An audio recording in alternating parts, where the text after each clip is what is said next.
오늘 우리가 함께 살펴볼 건 바로 시편 46편인데요. 이 고대의 지혜를 초기 기독교 사상가들은 과연 어떻게 바라봤을지 그들의 시선으로 한번 깊이 들어가 보려고 합니다. 살다 보면 정말 세상이 무너져 내리는 것 같은 순간이 오잖아요. 그럴 때 우리는 대체 어디에 서 있어야 할까요? 아마 우리 모두가 한 번쯤은 품어봤을 질문일 텐데요. 오늘 우리가 들여다볼 시편 46편이 바로 이 질문에 대한 깊은 답을 담고 있습니다. 이 시편 46편은요, 사실 혼돈의 시대를 살아가는 사람들을 위해 쓰인 아주 오래된 노래거든요. 그런데 정말 신기한 건 수천 년 전에 쓰인 이 노래가 지금 우리가 느끼는 불안과 너무나도 맞닿아 있다는 점이에요. 자, 그럼 이제 본격적으로 한번 들어가 볼까요? 초기 기독교 사상가들, 우리가 흔히 교부라고 부르는 사람들이죠. 이분들은 이 혼돈의 노래를 어떻게 읽어냈을까요? 그리고 그 속에서 어떤 변치 않는 희망을 찾아냈을까요? 첫 번째로 살펴볼 핵심 개념은 바로 하나님은 우리의 피난처다라는 건데요. 여기서 말하는 피난처라는 게 과연 그들에게는 어떤 의미였을까요? 우리가 생각하는 거랑은 좀 다를 수도 있습니다. 우리가 보통 피난처라고 하면 뭐랄까, 위험을 피해서 숨는 안전한 장소, 그런 걸 떠올리잖아요. 그런데 교부들은 이 단어를 훨씬 더 깊은 차원에서 이해했어요. 그들에게 피난처는 그냥 어떤 물리적인 공간이 아니었어요. 그건 바로 존재의 상태 그 자체였던 거죠. 여기서 히포의 아우구스티누스가 정말 기가 막힌 통찰을 보여주는데요. 그는 피난처를 쉼이라고 말합니다. 이게 무슨 말이냐면 피난처는 우리가 도망쳐서 약해지는 곳이 아니라 오히려 그곳에 머물면서 더 강해지는 곳이라는 거예요. 정말 놀라운 역설이죠. 그리고 요한 크리소토무스도 비슷한 이야기를 해요. 다른 피난처들은 우리가 막 도망쳐야 가다할 수 있지만 하나님이라는 피난처만큼은 굳이 어딘가로 달려갈 필요가 없다는 거예요. 바로 지금 있는 그 자리에서 안전을 찾을 수 있는 유일한 곳. 이런 생각들이 당시 교부들 사이에서는 꽤 보편적이었던 것 같아요. 자, 그럼 다음으로 넘어가서 시편에서 말하는 세상이 흔들리는 이 상황을 한번 생각해 볼게요. 교부들은 이걸 단순히 외부에서 일어나는 재난이나 전쟁 같은 것뿐만 아니라 우리 마음속에서 일어나는 폭풍, 그러니까 내면의 갈등으로까지 확장해서 생각했어요. 바로 이 지점에서 시편이 우리 삶과 아주 가깝게 느껴지기 시작합니다. 시편을 보면 막 땅이 흔들리고 산이 바다에 빠지는 굉장히 극적인 이미지들이 나오잖아요. 교부들은 바로 이런 장면들을 우리 마음속에서 벌어지는 치열한 전투에 비유한 거예요. 그러니까 밖에서 벌어지는 혼돈과 우리 안에서 일어나는 폭풍은 결국 같은 이야기다. 이렇게 본 거죠. 우리 마음은 폭풍우 치는 세상에서 이리저리 내던져지는 배와 같다. 아우구스티누스가 쓴 비유인데 정말 강력하지 않나요? 이 한 문장으로 내면의 폭풍이라는 개념이 머릿속에 생생하게 그려지는 것 같아요.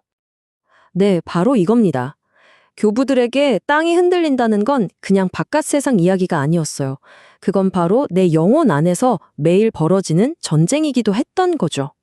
시편의 메시지가 이렇게 이중적으로 적용된다는 게 핵심입니다.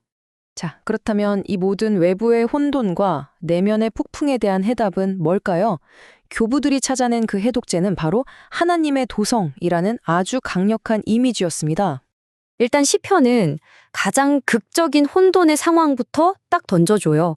산들이 흔들려 바다 한가운데 빠져들어도 우와, 정말 상상만 해도 아찔한 그런 풍경이죠. 그런데 바로 그 다음에요. 이 엄청난 반전, 이 극적인 대조를 한번 보세요. 그 모든 게 무너져 내리는 상황 속에서 강이 있어. 그 줄기들이 하나님의 도성을 기쁘게 하도다. 와, 정말 놀라운 전환 아닌가요? 자, 그럼 이 비유가 대체 무슨 뜻일까요? 아우구스티누스 같은 사상가들이 이걸 아주 명쾌하게 풀어줬어요. 첫째, 여기서 말하는 도성, 이 도시는 바로 교회 공동체 혹은 우리 한 사람 한 사람의 영혼을 가리켜요. 둘째, 그 도시를 가로지르는 강은 뭘까요? 바로 우리 안에서 흐르는 성령의 은혜를 상징합니다. 그럼 마지막으로 그 결과로 우리가 얻는 선물은 바로 내면 깊은 곳에서부터 흘러나와서 절대 흔들리지 않는 평화인 거죠. 요한 크리소스토무스도 이 부분을 강조하는데요. 하나님이 그 도성 안에, 즉 우리 안에 계시기 때문에 그 도성은 절대로 흔들릴 수가 없다는 거예요. 그분이 그 모든 영역을 지키고 돕기 때문이죠. 결국 앞서 말했던 피난처의 개념과 다시 연결되는 겁니다. 자, 이제 이야기가 클라이맥스로 향합니다. 그렇다면 이 믿음이라는 것이 어떻게 우리의 두려움을 평화로 그리고 마침내는 승리로 바꾸어 놓는지 그 과정을 한번 따라가 보죠. 시편에 보면 하나님이 활을 꺾고 창을 부수신다는 구절이 나오잖아요. 암브로시우스 같은 교부들은 이걸 그냥 문자 그대로만 보지 않았어요. 이건 단순히 땅 위의 전쟁이 끝나는 걸 넘어서 우리 내면에서 벌어지는 악한 생각과의 전쟁이 끝나는 것을 의미한다고 봤죠. 그리고 더 나아가서는 죄와 죽음을 이기신 그리스도의 궁극적인 승리를 상징하는 거라고 해석했습니다. 근데 여기서 정말 재미있는 반전이 있어요. 이 모든 승리와 안전을 확보한 우리에게 주어지는 명령이 더 치열하게 싸워라가 아니라는 거예요. 오히려 잠잠하라, 가만히 있으라는 거죠. 진짜 힘은 시끄럽게 싸우는 데서 오는 게 아니라 고요함 속에서 발견된다는 우리의 상식을 완전히 뒤엎는 가르침입니다. 그리고 마침내 이 시편의 가장 핵심적인 메시지에 도달합니다. 아우구스티누스가 해석한 바로 그 구절이죠. 너희는 가만히 있어. 내가 하나님됨을 알지어다. 모든 것에 멈추고 잠잠히 있을 때 바로 그 고요함 속에서 우리는 비로소 하나님이 누구신지 알게 된다는 겁니다. 그리고 아우구스티누스는 여기에 이런 의미를 덧붙였어요. 내가 너를 창조했고 이제 내가 너를 다시 창조한다. 정말 엄청나죠?